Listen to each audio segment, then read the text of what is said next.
Make sure you stay tuned after the interview for a conversation sponsored by the Chicago Architecture Center about one of my favorite free festivals, Open House Chicago.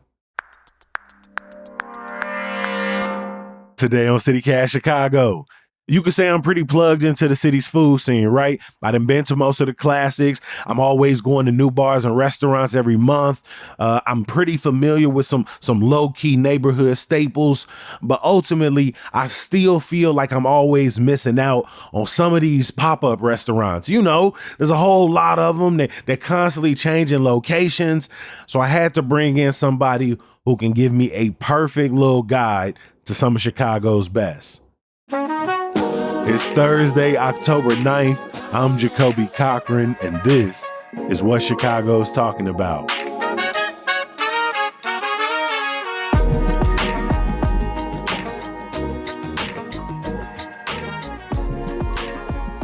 Tomorrow, we're going to be breaking down some of the latest news about the feds in Chicago carrying out their military intimidation on our city, kidnapping our neighbors. But, you know, we still got to eat.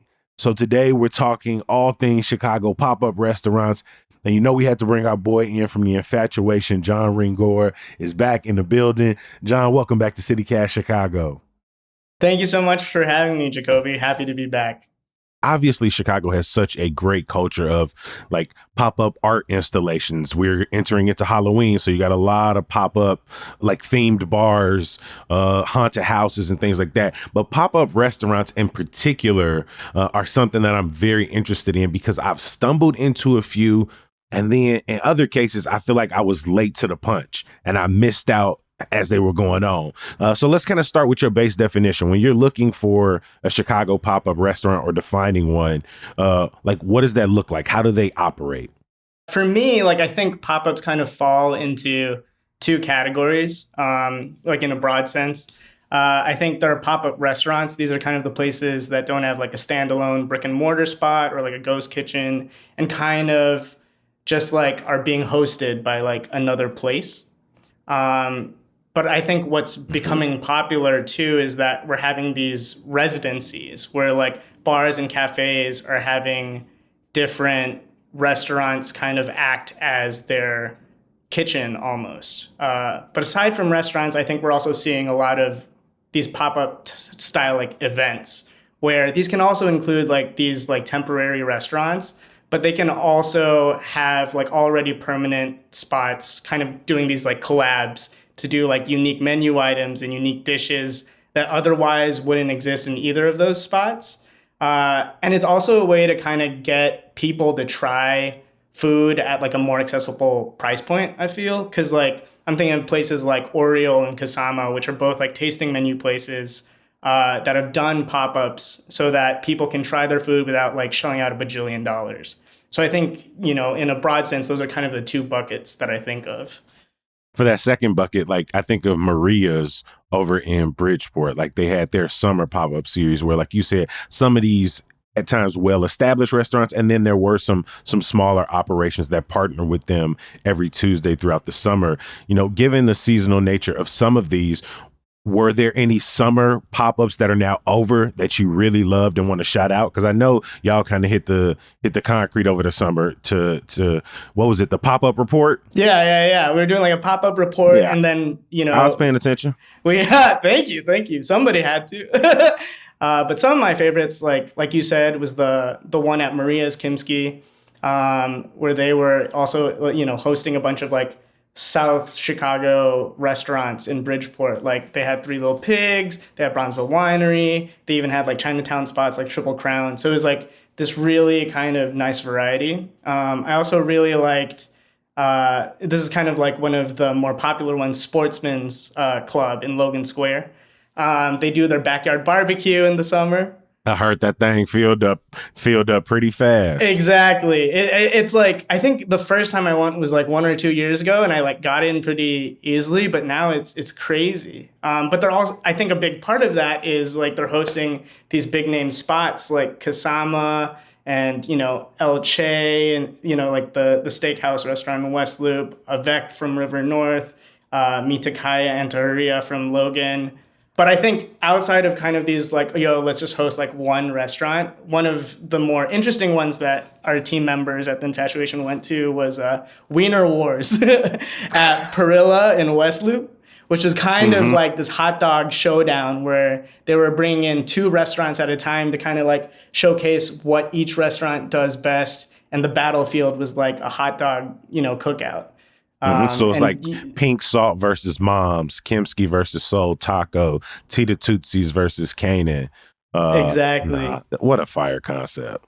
We're going to talk about some fall ones, some ones that are ongoing. We'll talk a little bit more about the pop-up economy. But when you think about some of your favorite that maybe are a little more established, that they've popped up and they've stuck around a little bit longer, who are some of those? Yeah, for sure. I think like one of my favorite spots is this place, Heifer Barbecue. They were originally posted up in Weiner Breweries, but now they are at Monochrome Brewing in Pilsen. And they have one of my favorite burgers in the city. Like everybody's all about smash burger. This one is like this thick, juicy, smoky behemoth of a patty, and it's awesome. How often are they there? So they are there every week. I think it is every Saturday and Sunday. Let me double check that. Because I'm like, I've been to Monochrome and I've missed them. And they've been selling out too. So I think it's like you show up kind of right when they open. It's usually like around lunchtime, like 11, 12, something like that. And the thing with all of these pop-ups too is like the best way to keep track of them is literally just like follow them on social media, because there's so much flexibility. Yeah, they'll be there from 2 to 8 this weekend. Got ribs, chopped cheese, burgers, chicken quarters, chili dog. Oh my god, and the side's looking good. So I'm seeing some beans, street corn on here. All right, Heifer Barbecue. All right. So again, I've been to Monochrome, but I feel like the last time I went, it was on like a Thursday, and it was very chill in there. People were able to bring their own food in, but it's good to know that they got something going on the weekend. What's another spot that maybe has stuck around a little bit? People can just follow and find them. Definitely. So currently, Easy Does It Wine Bar in Logan Square, their kind of like resident pop-up is this place called Motor Shucker. And they specialize in seafood and, as the name suggests, oysters. The oysters are always great. They're usually rotating. But sometimes I have yet to go to one of these, but they will sometimes also do paella. And every time I'm like, oh, I missed it. Because like I'm always like following their Instagram and like I got to roll up at some point to get that. But they also have a really good crab roll. So, you show up, get some good seafood, have some great wine. And also like Easy Does It has like jazz nights sometimes. So I think that's like the perfect combination. It's a good vibe. Taco Sublime is another one. So they are hosted in Mars Brewing in McKinley Park. And they have some of my favorite shrimp tacos ever. I love a good shrimp taco. Well seasoned.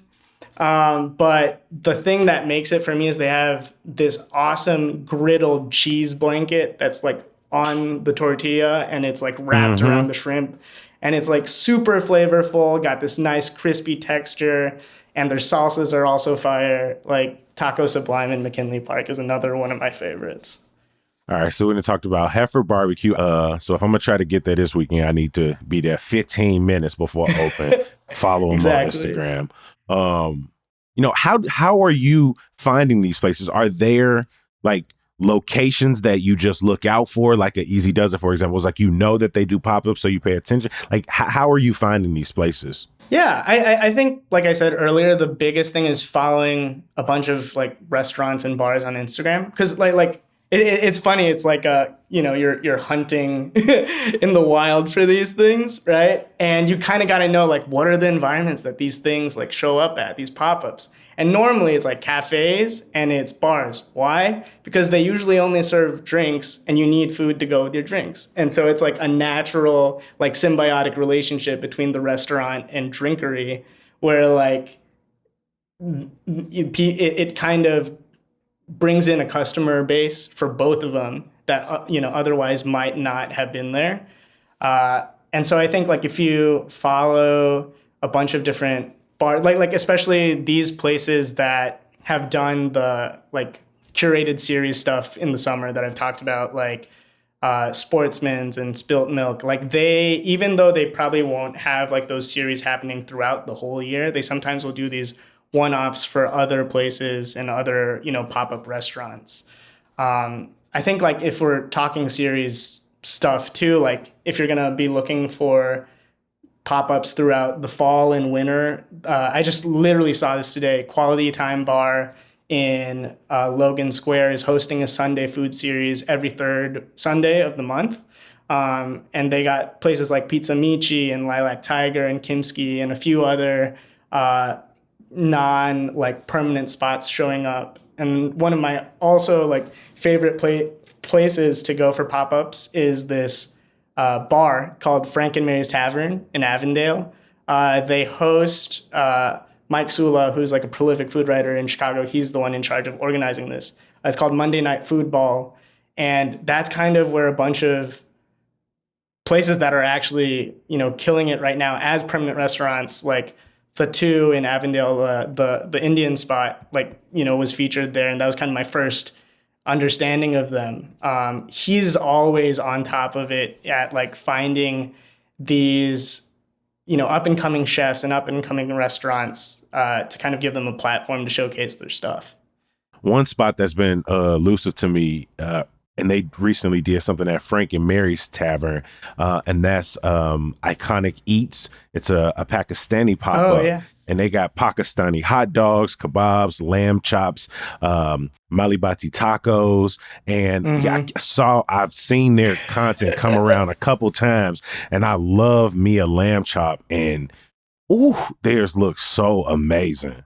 And so that's the kind of pop-up that doesn't necessarily have a residency. You really got to follow to see where they're going to be next. Do you have some of those? I don't want to call them more elusive, but that's the word that comes to mind. Those more elusive pop-ups on your list.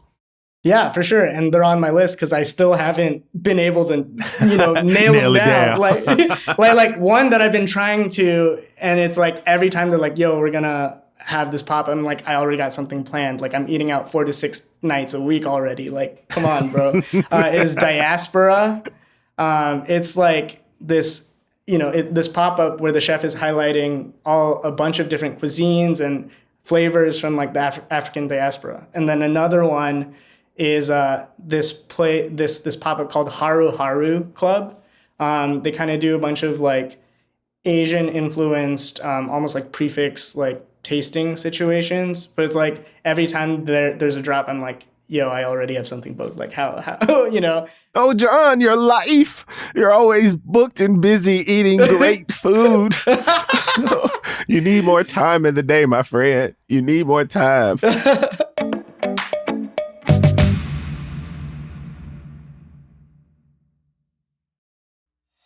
You looking for a new adventure this fall? Consider rock climbing at First Ascent Climbing and Fitness. We got a buy one, get one day pass for CityCast Chicago listeners, so you can bring a friend or, you know, go and use both for yourself. Even if you ain't never tried climbing, it's actually a little bit easier to get up there than you might think. Across its 4 Chicago locations, First Ascent offers a very supportive environment to help you get started. Plus, the climbs are color-coded, so anybody at any ability level can find a route to seeing. That's a little climbing lingo if you ain't know. It means get to the top of that damn thing. They also got yoga classes and fitness equipment all included with your day pass or membership. Again, CityCast listeners can buy a 1-day pass and get another one of them things for free. Learn more and get your BOGO passes at faclimbing.com/CityCastShot. That's faclimbing.com/CityCastCHI. Shy. Same page? Cool.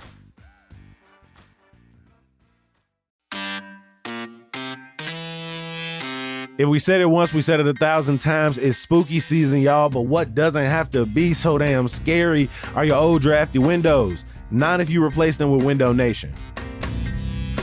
Window Nation offers top quality replacement windows with a lifetime warranty. And if you act now, you can make no payments for 2 years. No, for real, no payments, no monthly payment, no down payment, and no interest until 2027. And if you're looking for high quality, affordable windows for your home, then Window Nation is the place to be. Get started on your free estimate before October 31st to save big on your replacement windows. Get in before Halloween. Head to windownation.com.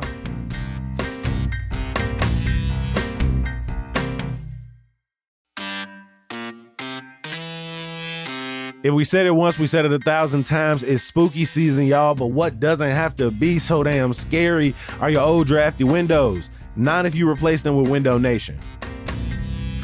Window Nation offers top quality replacement windows with a lifetime warranty. And if you act now, you can make no payments for 2 years. No, for real, no payments, no monthly payment, no down payment, and no interest until 2027. And if you're looking for high quality, affordable windows for your home, then Window Nation is the place to be. Get started on your free estimate before October 31st to save big on your replacement windows. Get in before Halloween. Head to windownation.com.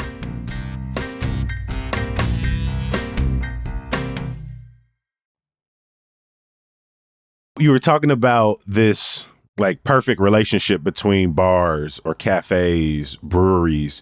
One that I'm thinking about is Central Park Bar that on Thursdays hosts Milos Market. They do, like chips and salsa, quesadillas, mortadella sliders. Are there any other bars, breweries that currently got pop-ups going on that you love? For sure. I really like the Long Room in Lakeview. They're hosting Cash's Kitchen, which is one of my favorite burgers currently. And it's like super simple. It's just like, it's an In-N-Out inspired burger. It's just like smash patty, cheese, lettuce, tomato, little special sauce, and a bun that they toast on the inside. So you got the little crispy crunch on the inside. And it's like on paper, just super simple. But as you're eating, you're like, yo, this is like what a cheeseburger is. And like, there have been moments where I've showed up and crushed like two, one after another. I like that the gesture was side by side, though. Yeah. You implied that one was in each hand and you was defisting them boys. Exactly. I knew I was going to eat two already, so I just ordered both at the same time. Mm-hmm. And then other than that, there's also 5 Squared Pizza, which they also have like their own takeout spot, but they post up at Off Color Brewing in Lincoln Park. And this is Detroit style pizza, and you can order them by the slice. One of my favorite ones there is based off of a pie at Spaccanapoli, which is this Neapolitan spot in Ravenswood. And it's got like pistachio cream and Italian sausage, super unique. But if you also want like something more straight up and straightforward, their pepperoni and their sausage is also very good. We've hit a couple pop-ups that do barbecue, burgers, pizza, taco. I imagine these things lend themselves well to traveling, but you've also mentioned people who are doing like oyster residencies. Like, what's the range that you've experienced in terms of what pop-ups can offer? I think there's a pretty wide spread. Like, like you said, the oyster pop-up at Motor Shucker, but I think a lot of places that we know and love now that are permanent restaurants started as pop-ups. Like the first thing that comes to mind is like Akahoshi Ramen in Logan Square. They were doing and serving up their, ramen with house-made noodles and stuff. Kind of, it was more of these like elusive one-off type things, but that concept started out as a pop-up. And I think what is nice about it is like pop-ups give chefs who like maybe haven't done the whole like culinary circuit yet, a chance to kind of showcase their food and see like, does this resonate with people? And it's a chance to do it in a way that has like a lower barrier of entry financially, because they don't have to, build their own kitchen. They don't have to build their own spot. Has the city seen an increase in pop-ups? I'm thinking like, since the pandemic, or are they just having a moment and we're paying attention to them a little more? I think both. I think like naturally the pandemic lent itself to pop-up boom because people couldn't eat in restaurants. And so restaurateurs and chefs had to find ways to distribute their food, whether that was like having an outdoor, open air pop up so people could, be masked up or be like socially distanced. But I think it's also the success of that has kind of empowered future restaurateurs to like, hey, I can actually like try something and not, completely dive in head first. And so I think that's kind of what's made it so attractive for up and coming restaurateurs is that they don't feel this pressure that they have to commit totally and drop what they're doing. They can like keep their day job that they have right now and like make some good food, see if people like it, see if they don't. And I think that's kind of why we're seeing this increase in pop-ups. We're also seeing like an increase in people transitioning throughout their careers, deciding to jump into the culinary world. Yeah, I think about my homegirl Antiqueta, who I've known since I was in kindergarten, and has done a few different things. Antiqueta Eats being one of them, and I've seen her kind of use the pop-up model to host dinner parties and supper clubs, to provide baked goods, custom cakes, pies that she was able to put into the Herald's on 87th off of the Dan Ryan and, do events across the city. When you were talking to either the home chefs who moved into pop-ups or the chefs who left kitchens to kind of pursue this, what are you hearing from them? Like what is the maybe the challenge or the inspiration that they get from this? Yeah, I mean, I think there are varying reasons to do it, right? Some people are just like burnt out by like a corporate job and they realize, I can make good ramen, right?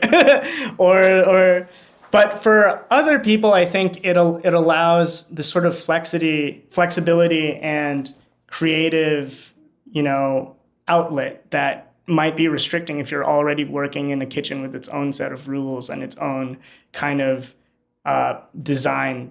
Having this pop-up platform, it lets people try out new stuff that they're personally invested in and interested in before, like I said, committing with their own money, with their own space, going through all the hassles of like getting licenses for XYZ. Yeah, I ended up pulling up my homegirl's page. Her pop-up series is called Yeah, It's Gourmet. And she recently did this like crab leg fried rice. It was a crab fried rice with like a crab leg on top and some shrimp as well. Man, I'd eat that. That sounds great. God, looks amazing. Stuffed salmon. You've mentioned, some people who have transitioned from doing pop-ups to brick and mortars. What are some of your favorite, maybe like recent restaurants that started off as pop-ups? Oh yeah, for sure. So Millie's Pizza in Westtown started out as a pop-up, and it's now like one of the best like deep dish and best pizza spots, in Chicago. Booney is one of my favorite Filipino restaurants in North Center. Started out as a pop-up, then moved into a food hall and is now its own thing. And like speaking of Filipino food, I feel like there's been like a huge boom in like Filipino pop-ups to brick and mortar transitions. Like I think of Del Sur Bakery in Ravenswood and Kanin in Ravenswood. Both of those places, they started out as pop-ups in Side Practice Coffee, also in Ravenswood. Yeah, you mentioned the Filipino pop-ups that have turned to brick and mortars. I think of the team behind Novel Pizza.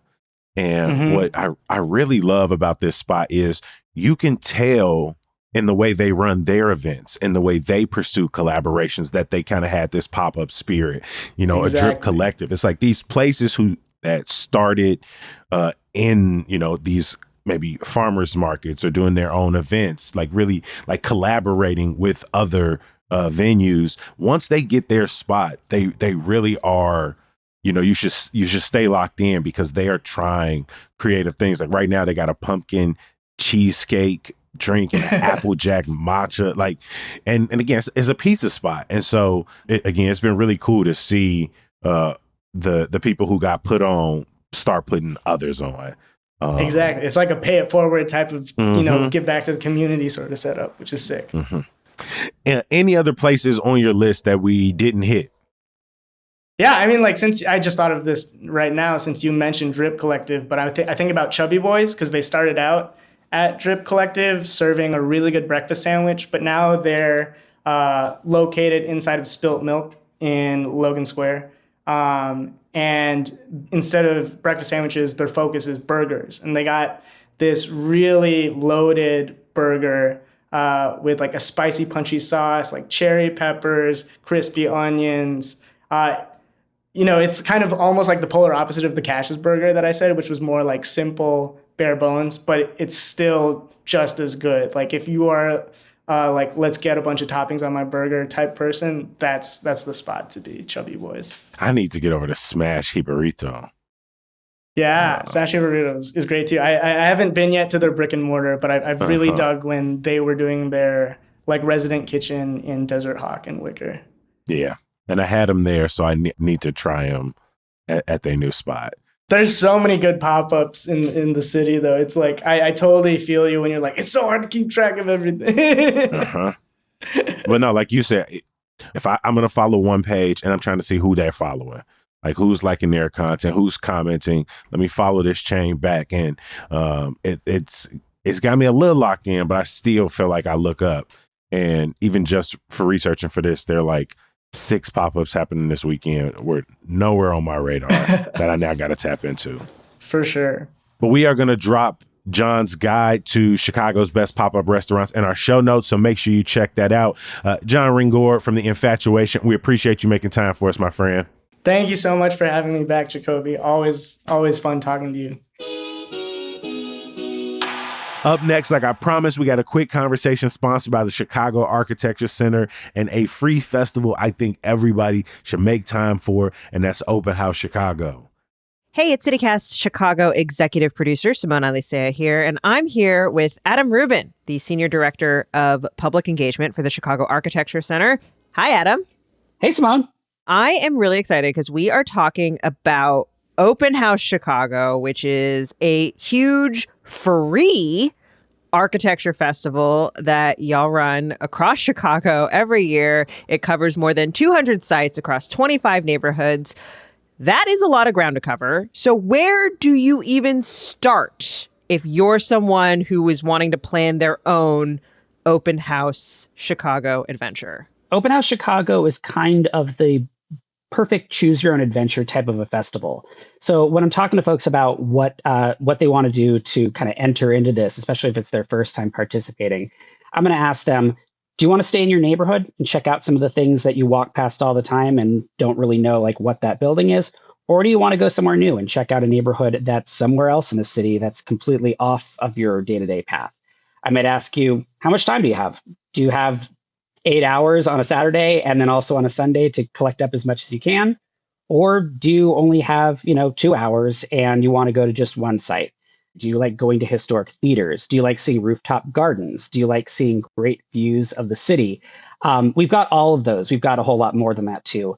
So Open House Chicago this year, October 18th and 19th, Saturday and Sunday, it gives people a chance to see some of the city's most unique spaces. As you mentioned, you've got theaters, you've got recording studios, you have mushroom farms.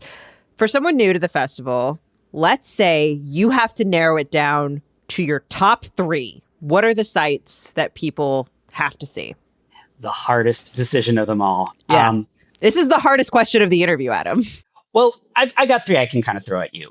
So one I'm going to say is the Chicago Magic Lounge, which if you've never been to this place, it's incredible. This is a magic club in the Andersonville neighborhood. If you walk around by the outside, it looks like it's an old laundromat, but of course, it's a secret door into this spectacular magic lounge.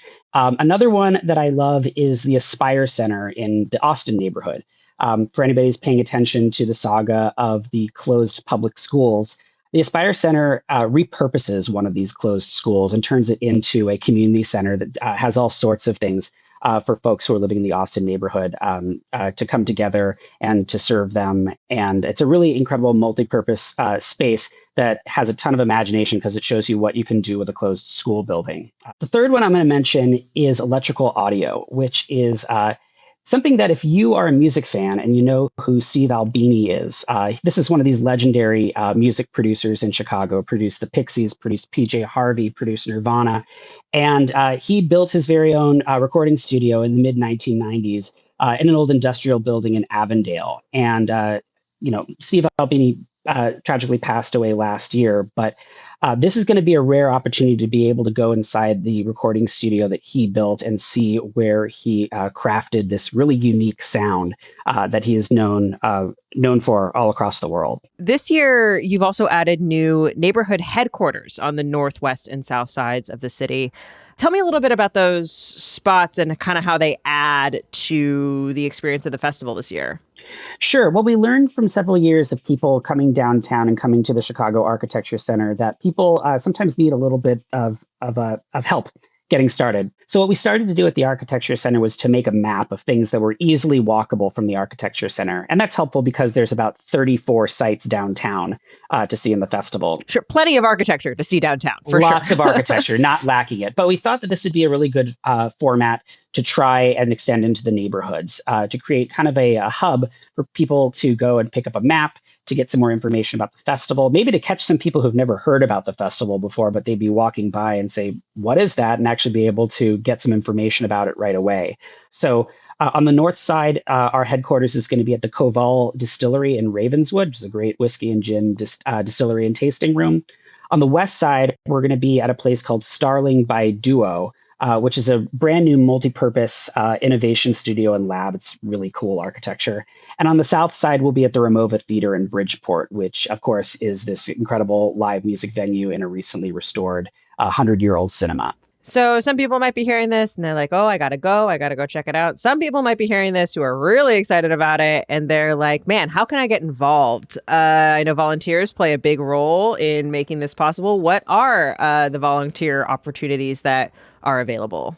Well, by volunteering for Open House Chicago, you get all sorts of benefits. One that really brings in a lot of people is you get a priority access pass, which gets you to the front of the lines for our really popular sites. For example, one that's always popular every year is our Walt Disney birthplace in Hermosa. It's a small house museum, and there's always a long line in front. There's a bunch that have long lines in front, but this would speed it up a little bit because you get to get into the line of...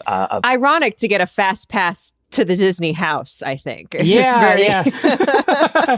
You're right. But if you are interested in signing up for this, you can sign up at architecture.org/OHC sign up. And we're still recruiting volunteers now. We end up with about 2,500 spread out across the city. So definitely a great way to get involved and meet other people who are as enthusiastic as you are. Well, Adam, thanks so much again for joining us. Again, Open House Chicago is October 18th and 19th. You can find out more at openhousechicago.org or download the CAC app to plan that itinerary. We're going to have that link for you in the show notes as well. Adam, thanks again. Thank you for having me, Simon. Speaking of Open House Chicago, we're going to be posted up at the Ramova Theater, and we're inviting all of our CityCast Chicago neighbors to drop in. If you want the details, become a member today at membership.citycast.fm. I've also got some new neighbors I need to thank, including Jacqueline M., Erica R., Laura B., Will T., Davis N., Jordan M., Cassandra G., Logan Q., Peter D., Eric H., Sarah A., Loretta M., Thomas W., Robert R., Melissa C., Ashley M., Serena L., Stephen S., and Smitha V. We appreciate every single one of y'all for signing up to become a CityCast Chicago neighbor, whether you did it for the ad-free listening, for the Neighbors Make Chicago tote bag, or you wrote in something heartfelt and very beautiful about how much you love the podcast and the newsletter. It's a part of your daily routine, and you appreciate the work that we're doing. For all of the people who signed up, I want y'all to know y'all helped us not only reach our goal, but to get beyond our goal. So we got to go on and get more of those tote bags to put into the mail. I know we talk a whole lot about neighbors over the last couple of weeks, but you can sign up whenever you got time, whenever you feel like it at membership.citycast.fm. Now, you know we can't close the doors without some good news. The Inglewood Peace Campus is home to Fun Friday tomorrow in celebration of Mental Health Day from 4 to 8 p.m. They're going to have free food, games, community resources, and more. Then on Saturday morning, check out the Inglewood Village Market from 9 to 1. I'll drop a link for both in the show notes. As always, I appreciate you. We're going to be back bright and early tomorrow with some of our friends to talk about the things that are going on in our city right now. Hopefully you'll join me. Peace.